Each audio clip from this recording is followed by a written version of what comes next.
Morning mga kalabers. Adventure tayo. Pupunta tayo sa hacienda ng tatay. I-check natin kung ano, may mga tumba ng mangga. Puno ng mangga. Kaya titingnan namin. Kasi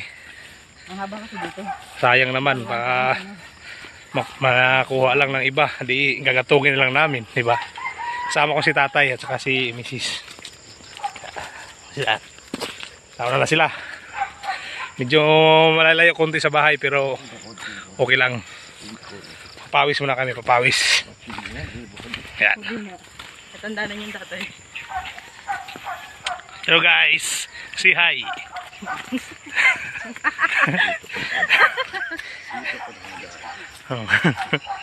Kasi wala sa loob niya nakabota.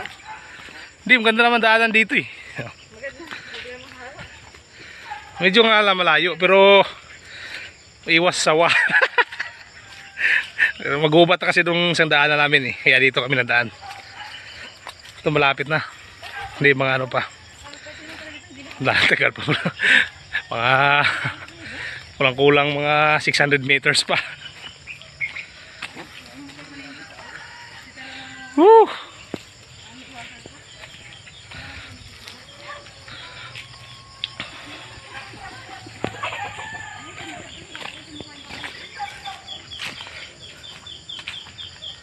Ano yan? Ano yan? Takot si Parang, tignan namin yung mangga ng tatay. May halaman tiya, halaman ba yan, pinutol mo?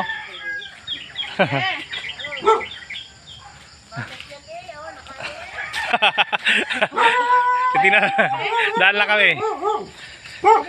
Shinshin!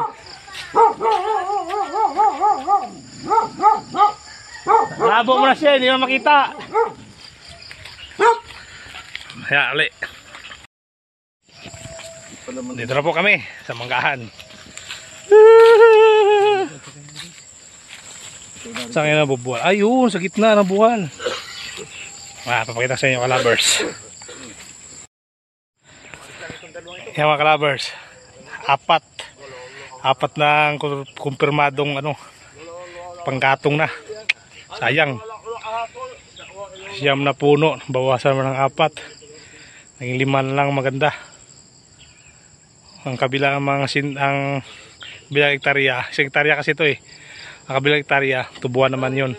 Kaso itong isang taon na naman ang ano nun, ang anihan. Kaya wala. Dito lang muna tayo sa mangga na gawin nating panggatong. Mahaba-habang hakutan to, mga kalabers. Ang dami. Sayang. Yung bagyong ano pa to?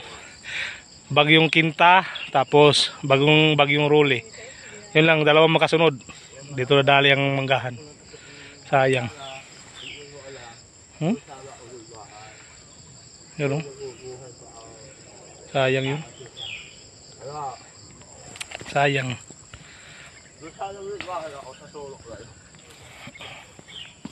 Sayang. Dami. Dami. Ito mabubuhay pa ito eh.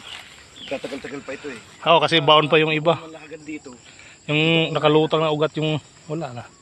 Yung tuyo ng dahon pala doon. Ayun, oo. Hindi nakakayanin ng aking. Yeah. Tama namin iba kalabers. Ito na po kalabers, yung tira sa ano? Tira sa natumbang mga mangga. Yung inuna yung mga tuyong dahon. Ito naputol-putol lang, nadala na namin dito.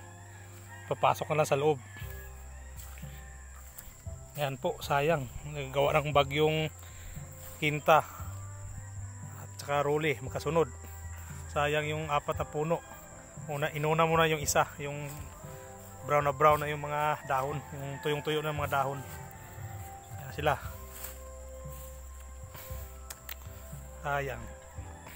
Hakotin namin to, tapos sisipakin sa loob, doon sa loob ng bahay. Babuyan to eh. Papasok doon.